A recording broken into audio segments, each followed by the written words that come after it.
क्या नया चैप्टर वो भी हम लोग पढ़ेंगे आज केमिस्ट्री। और भी केमिस्ट्री में पढ़ेंगे आज हम लोग एटॉमिक नंबर और एटॉमिक मास। यानी एटॉमिक नंबर क्या होता है, एटॉमिक मास क्या होता है। बहुत लोग इसमें उलझ जाते हैं कि एटॉमिक मास क्या था, एटॉमिक नंबर। तो आज हम पढ़ेंगे, उसको आज क्लियर करेंगे। देखिए एटॉमिक नंबर क्या होता है, एटॉमिक मास क्या होता है। देखिए पहले atomic number, the atomic number is the number of proton present in the nucleus of an atom.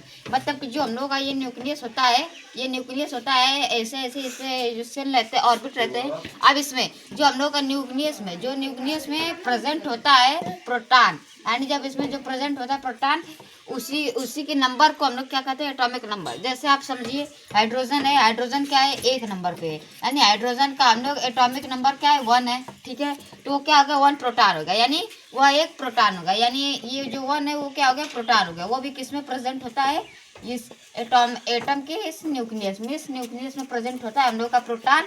और हाइड्रोजन का एटॉमिक नंबर होता है 1, तो ये 1 क्या हो गया, प्रोटॉन। अब देखिए कार्बन का होता है 6, यानी 6 है, तो ये जो हम लोग का 6 है एटॉमिक नंबर को हम क्या कहेंगे, मतलब ये 6 है, इसको क्या कह सकते हैं, 6 प्रोटॉन किस में प्रेजेंट होते हैं, हमारे न्यूक्लियस में, यानी इस न्यूक्लियस में। यानी आप ऐसे समझिए the atomic number is the number of proton, यानी कि जो हमारा एटॉमिक नंबर क्या होता है, वो नंबर ऑफ प्रोटॉन होता है प्रेजेंट इन न्यूक्लियस। यानी कि हम लोग का एटॉमिक नंबर यानी जो प्रोटॉन होता है, यानी जो number of proton present in nucleus. आप सिंपल से याद कर सकते हैं, number of proton present in nucleus is called atomic number. और एटॉमिक नंबर को हम लोग रिप्रेजेंट करते हैं स्मॉल जेड से, यानी स्मॉल जेड से हम लोग क्या करते हैं, एटॉमिक नंबर को रिप्रेजेंट करते हैं। अब आइए, number of proton is equal to होता है हम लोग का नंबर ऑफ इलेक्ट्रॉन, यानी कि जो हम लोग का प्रोटॉन होता है वो इलेक्ट्रॉन के इक्वल होता है।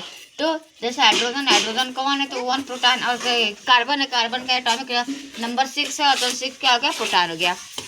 अब आते हैं हम लोग एटॉमिक मास पे। यानी एटॉमिक मास क्या होता है, तो एटॉमिक मास कहते हैं atomic mass is the total number of proton and neutron in the nucleus of an atom.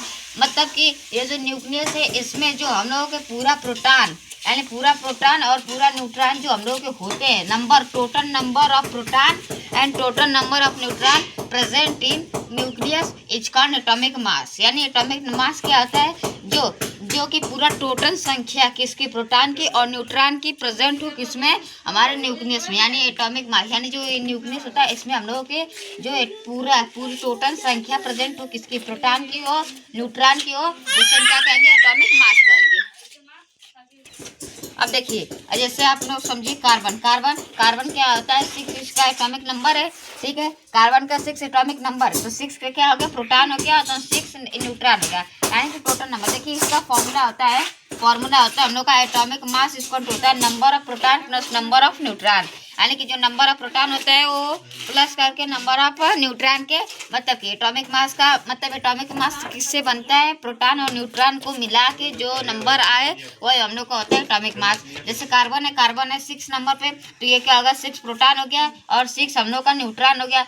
6 neutron 6 proton में के क्या हो गया, 12, यानी 12 क्या है, एटॉमिक मास है किसका, कार्बन के। यानी कार्बन का ये देखिए यहाँ पे नंबर लिखा जाता है, और यहाँ पे देखिए मास लिखा जाता है, यानी नंबर 6 और मास 12 है। और ये हम लोग का एटॉमिक नंबर और एटॉमिक मास।